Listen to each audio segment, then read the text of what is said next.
Welcome back, everybody, to another Dragon Ball Super deck profile video here with Chris from TCG, the Saiyan Elites. Hopefully you guys are having a good day. And I wanted to bring you guys a new deck profile for the channel, something that I have been actually trying to make since, for the past few weeks here. And it's going to be the Towa leader. Now, this leader is going to change. There's going to be a different deck profile going up in the next few weeks once set 10 comes out, because there are some new cards coming out that makes this deck even better. Now, obviously, don't have those cards yet, and since I have a lot of the physical cards here, I felt like much better to do it this way than do it through a digital deck profile. But make sure you guys like and subscribe. Let me know what you guys think of this deck profile. I will leave a deck listing down below so you guys can check it out, and hit that bell for notifications for any time that we put out new content. So for Towa here, Towa is a very different black leader. For one, she bursts. That's pretty noticeable. Every black leader generally bursts. But her awaken effect is much different. She awakens when she has 10 or more cards in the drop area, or in the warp area, I should say. The new Veganks leader that's coming out, which I'm super happy about, very similar to Towa, but he has to have 20 cards in the drop area. Still pretty easy to get. Our goal with Towa is to awaken turn 2, and I have some ways in this deck to where you can awaken turn 2. So first thing is you burst once per turn. Burst 3, search top 5 for a Mira or a Fu, add it to your hand, and then shuffle. So you do get the draw, and you don't have to swing at your opponent, which is nice, because we don't really want to give them too much life early. We want to keep them up, make them have to self-awaken, so we can finish them off later. So her awaken is when you have 10 or more cards in the warp, you draw one, and untap one, you awaken here, and then she becomes the Chaos Bringer Towa. Now this has two active mains. Two of them, well, an active main and an active battle, which is great for a leader, especially who's not a surge leader. Activate main, you choose 3 black cards in your warp, place them back in your drop area, and you choose 1 Mira in your battle area, and it gets crit for the turn. Very, very strong. Activate battle, once per turn, you pay 1 colorless energy, and then you pitch 1 card, and then you can choose 1 keyword skill on your opponent's battle card, and negate it for the duration of the turn. So if someone plays down one of those quad strikes, or the Super Saiyan 4 Vegito, the Super Saiyan 4 Vegeta that has triple attack, double strike and crit, you basically can just remove the double strike, or you can remove the crit, basically do any of that stuff. Makes it very, very good to just kind of remove something defensively, and it can work offensively, but you're probably going to use this more defensively. She's sort of the idea that I had with this deck was making her a little bit more control style, kind of that mid-range tempo sort of deck. I think it's pretty fun. So first, we do need some Towas in the deck. So we run 3 of the Dimension Leaper Towa, which is a blocker revenge. It's a counterplay. If you pitch 2 cards from your drop area to your warp, you can play her out for 2 energy. Very, very strong. This is good because it helps you get cards in your drop area. It helps you get cards in your warp, but also you need this for later on with some of the Mira stuff. I will note that the newer promo cards that are going to be coming out, they're the 4-drop that I will be playing in this deck more than likely, that evolves on top of this. For 1 energy, you get to draw a card and make your opponent shuffle card from their drop back into their deck. It's very, really strong. But yeah, this is the only Towa we have in the deck. So we have 3 targets. Now, so because Towa, I'm going to show this real quick. So because Towa she awakens at 10 or more cards in her warp. So we need to fill up our drop area, right? So obviously turn 1, you can burst 3. That gives you 3. Second turn, you can burst 3. Gives you 6.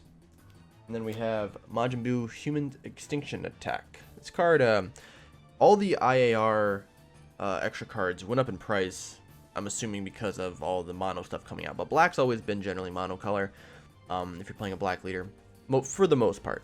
There's a few leaders that play different colors, but with this leader, all of your energy is black. Obviously, you get a 15k boost during battle, but you can choose 1 card in your opponent's battle in your drop area, 1 battle card in your opponent's drop area, warp it, then you can burst up to 4 cards. You don't have to burst 4, you can burst 0, you can burst 1, but you can burst up to 4. That gives us our 10 requirement for awakening, which is great. So basically, we want to see this turn 1. We want to, burst on our turn 1, draw, burst on our turn 2, draw, swing, do this, and then Overwhelm, and now we're Awoken. Pretty strong. So some targets that we have, I run a nice little four drop package here. So we have 4 of the Bardocs. Awaken Instincts, great card. It's a free Overwhelm. You draw 2, you pitch 1. We have 2 of the Super Saiyan 3 Tag Team Son Gohans. I love this card.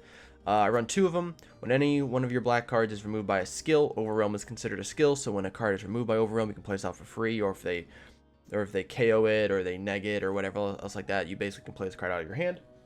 I have 1 of the promo from set 9, the Kakarot, the one and only. It's a blocker, Revenge Barrier. It comes out for 2 energy if you pitch 4 cards from your drop to your warp. Pretty good for defensive stances. It also is a 4-drop as well. And we run 3 of the Vieira from Universe 3, which comes out on top of any of these 4-drops. You warp the 4-drop and you play this on top of it, or in its position, and then you swing. It's 20k crit, very very strong. So we have quite a bit of 4-drop targets there. I run Udabora for counterplays, since black doesn't have a ton of counterplays or ways to stop things from going crazy on us yet. This is kind of the best card we have. Chooses a card. This card does get around. This card does get around Deflect because of the auto. Obviously doesn't get around Barrier. It's not as good as Chomp of the Trickster, but it's pretty good because they can't activate skills and they can't attack. And obviously if the card comes down, has an auto will still go off. But I've won games using this card in other decks against things like Xenocell, where they basically play Xenocell. You play this, they can't attack. They can still rip cards from your hand, but the card can't attack, so it's not as useful. But pretty good. So we run it out of 2. I have a 1 of the Hachiak, Hatred Everlasting. My idea is to definitely run 4 of these. I just don't have them yet. With the banning of Turles, which I know some people think is a degenerate card, I think it really hurts black in a sense that black can't do nearly as much now. They have to find different ways to do things, and I think this is one of those black cards that will definitely go up in price and become take that spot over from Turles. Now obviously this card doesn't come out for free. What's nice about this card is that you can pitch it from your hand and you can burst 2. Also, you can activate this ability for 3. Shuffle 3 cards back into your deck that are between 3 and 7 battle cards. Play this card out from your drop. So this card is always live in this deck. For one, even if we warp it, we're able to pull this card back using her ability. And also, if they kill it and it goes to the drop, as long as we have 3 battle cards in there between 3 and 7, we can just play 3 and play this card back out again. Now, when this card swings at a battle card, you can restand it, so it has dual attack. Or you can use it to just board clear, put it back in active mode so they can't kill it, or they can't target it. Very, very strong card. I would definitely run 4 of them if I had them, but we only have the 1 right now. So, we have a 1 Power Mira, a 5-drop that has double strike, and we have 3 Dimensional Banisher Foos, another 5-drop, 20k, double strike, and this card warps a card on play. Now we run, that is 6, 5. My math's really bad. So we have 5 targets here, and we run 3 of the Anilazas. So this deck, compared to other black U3 decks, this deck doesn't have the tempo that it would at a turn 2. However, the way that this deck attacks is going to hit you much harder in the later game. So obviously you see we don't have the 3 drops or the 2 drops. But we have the 4 drop that has crit. All of these cards here either have dual attack or double strike, but they're hitting, they're swinging twice, or they're dealing 2 damage. This card's amazing. Whoop. Put this right here. This card's really, really good because it has barrier. That is something that's missing, I feel, from a lot of black cards, is that they don't, we don't have a way to really stick some of the cards on the board. Black has some really, really strong cards, but we never are able to really stick them after a while, because either they go away by Overwhelm, or when we play them out, they don't have any sort of defensive keyword skills. Like big boss monsters. And this is considered a boss monster, I would say. The fact that it's 25k, double strike, and barrier allows it to get around almost every counterplay, and they have to find a way to neg this card or use one of those expensive barrier removal 3-drop extra cards. Basically kill this. And we have super combos, so I run 2 of the Supreme Kais. Supreme Kai is really good because it works with cards in your warp, not your drop. Playing cards from the drop, we can't really use the sparking ones. The health, you have to be at 4 life or less. We're trying to stay as healthy as possible in this deck, so neither one of those work. So this allows us to still draw and work around cards we have in our warp, and then we run 2 Bibbities for extreme combo power later on. I run a 1 of the 3-drop Vegeta from Dropbox 5. I think this card's really good. It is basically Turles. That's the whole idea of this card. It's Turles. And I should have known whenever this card was printed that they're probably trying to remove Turles, because they basically made a fair, not as good version of Turles. So this card costs 3 energy when Turles costs 0. This card shuffles 3 battle cards between 3 and 7, and Turles did 2. That card had an active battle to give it 15k, and it had dual attack. This gains crit and dual attack for the turn when you play it. So this is a turn 4 play. I'm never going to hard cast this on turn 3 and tap out. Turn 4, turn 5, if you don't have anything to play, if you really need to get some of the cards back into your deck, you can just play this, swing twice, basically, dual attack crit for that turn. And then once it's done with that turn, it's basically just combo fodder, or it's just a single 20k swing. So after that initial turn, it's not very good. Another 1 of Demonic Absorption for board removal. I think every deck should run 1 of these 3-drop extra cards. They printed all of them in set 9. You should run at least 1 of them, because they're never dead, because you can combo this from your hand as an active battle to give a card 5k. So it's never really dead. And then you pay it for 3, and you can remove something with barrier. So pretty good. 2 of the robots, I sideboard the other 2, just because we don't really have room for 4 of them. This card is really good when you're going to go in with either your Anilaza or one of the other boss monsters we have in the game. You basically can throw this card down, you pitch up to 2 cards to the bottom of your deck, draw that many cards, and then your opponent can't play battle cards with 20k or less unless they warp 2 cards from their hand, so they can't topo you. That's kind of the big one. Obviously, they can't play the new hit. You have Kakunsa. There's a lot of counterplays or counterattack cards, and if they play any of those, they have to warp 2 cards from their hand. So it makes them kind of think twice about having to play some sort of defense. And also, you can combo this card out of your hand as well, so it's never really dead. We have the negate engine and the draw engine, which is not even a scratch. So with this card, it is a 1-drop negate, and then when it's in your drop area, you can pay 1, warp it, and draw 1. So with Towa, the nice thing is that you basically, let's say you have 2 of these in the drop. You can pay 2, warp 2, draw 2. So it's basically a Goku 8. And then you can use Towa's effect to bring them back into your drop area. Very, very strong effect. It's really, you're really only going to use the energy if you are just not drawing anything. If you just have a really bad draw, or you need to build up your hand size, you can just pitch these cards to the warp, draw 2, bring them back, and now you have cards that you can use for overall. Very, very strong, and definitely think it's good to run as a 4 of.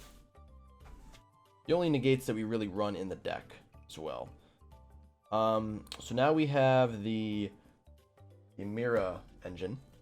So we have 4 of the Self-Reclamation and 2 of the Dark Absorption. So these 2 cards, you have to have a Towa in your warp, or I think it's warp. Yeah. So both of these cards, you choose a Towa card in your warp. You put underneath this card. That's step 1. They both now have different targets. So with the 3-drop, comes out for 3. Overwhelm, 4 cost. Place 1 Towa from your warp under this card, and then you choose 1 Mira with an energy cost of 7 in your hand or your warp, and play it on top of this card in active mode. So that's pretty good. This, so it's a 5-drop. It comes out for 4 if you have 10 or more black cards in your warp. And it has deflect, which when I bought this card, I didn't see that it had deflect. So that's actually much better than what I thought it was going to be. Same idea. You choose one Towa in your warp, place it into this card. Choose a Mira, 7-drop from your deck, in active mode, and shuffle your deck. So this plays from your deck, this plays from your hand and your warp. Good to have both, because maybe all of your Mira cards end up in your warp. And now you can't play them. Or you have them in your hand, and they're not in your deck, and you can't play them. So this just makes it so that you have basically every base covered. Obviously, the drop's the only place you don't, but you can just, if you have this card, you can just overwhelm, send the 7-drop to the warp, and now you can play on top of it. So, we have these here, and these go into our big Mira cards. So, I run 3 of the Mira Assault from the Skies. It came out of draft box 4. It's a 30k double strike. When you play this card, you draw one, so it replaces itself. If you played it, obviously, from your hand. If you played it from anywhere else, it's just plussing. And then at the end of your turn, at the start of your opponent's main phase, you restand 1 energy. So it allows you to play a little more defensive. Very, very good card. 30k. I think this is a good second option if you don't have the other one. But the other one is Mira Creator Exorb. This is the big boss monster. This card's getting reprinted, so people are going to be able to get it a little bit easier. I know it's like 5. I think it's ranges between $5 and $10. And a lot of people will play this card in just any normal deck because they'll just play with Chomp of the Trickster, and its second auto makes this card extremely strong for game finishing.